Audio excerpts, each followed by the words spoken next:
Grabe ang mga kuhupis ang serye ng TNT at Ginebra.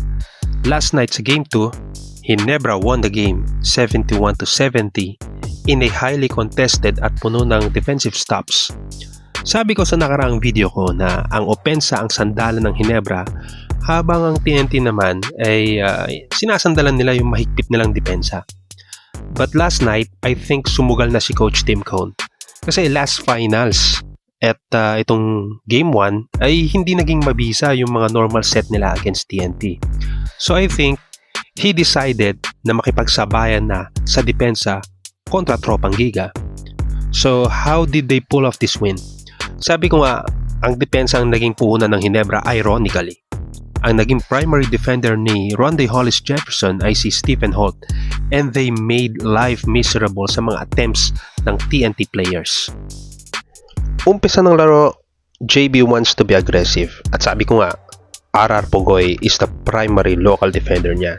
So normal na atake, okay? Talagang gusto lang makabawi ni JB and he wants to start well. So ito, second points agad yan. If I'm not mistaken, the first 2 points niya was against Brian Heruela. Ito iba naman. JB wants to post RR Pugoy. He wants to give RR Pugoy different takes paano siya didepensahan. So ayan, a little post move, then easy layup. Ito naman mga kahupis ay nasa second quarter tayo. Kala mo first quarter pa lang ang score pero both teams were just tough defensively at they couldn't make shots. Siguro isang factor na dyan yung pagod.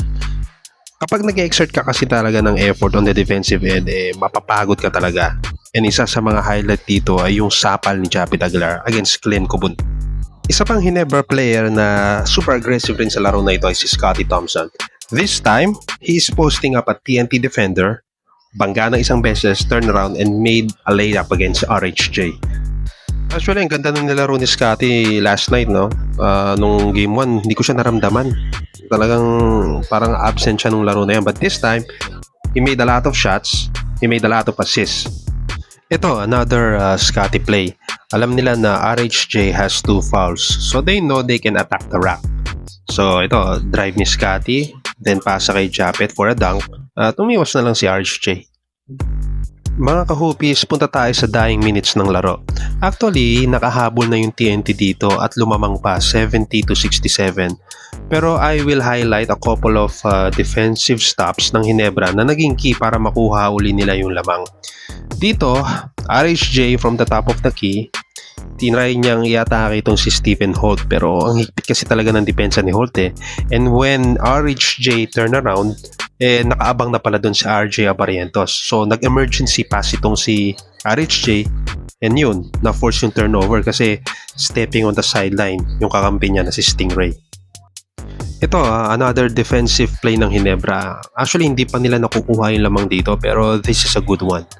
Pansin ko, ang hilig ng TNT import na manggaling yung atake niya sa middle part ng court nila.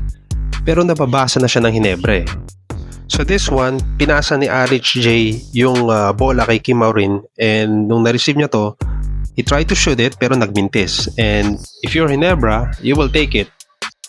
It's up to Aurin and TNT to make those kinds of shots dahil kung ganyan ang tema ng play nila, Ginebra will give it until you make it. Grabe talaga yung defense ng larong to, no? Ito, example, atakihin ni RHJ itong si Brownlee mula dun sa middle part ng court nila. And another tough shot missed. And ito, nagresulta to sa 2 free throws ni JP.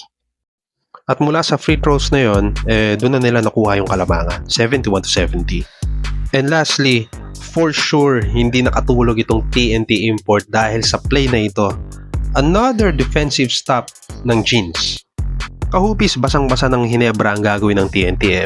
Dito mo mamimiss ang isang Jason Castro, yung hindi nararatel and yung talagang Mr. Clutch nila pagdating sa sa isang dikitan na laban.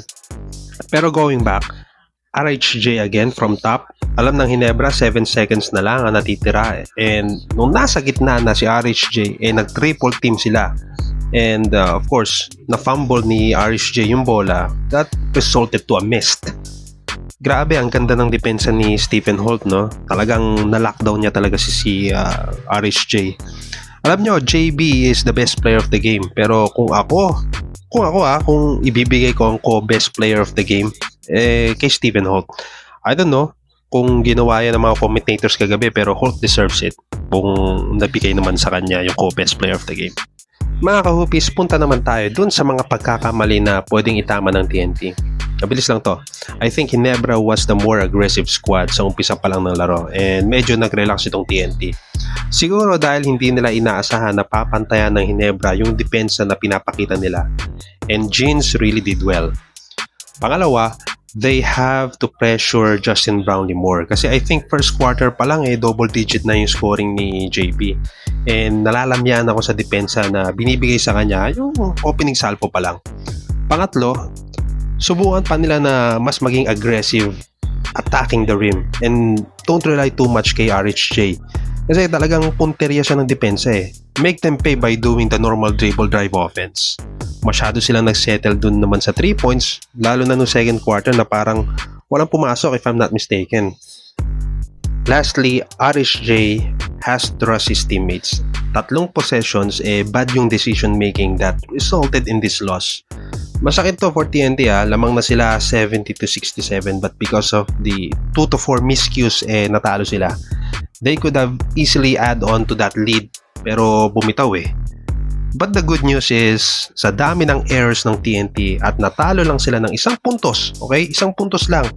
With Brownlee having a super game, I think minor adjustments lang ang dapat nang gawin ni Coach Chot Reyes. I think kasi I'm not a coach naman, nagbabase lang ako doon sa napanood ko.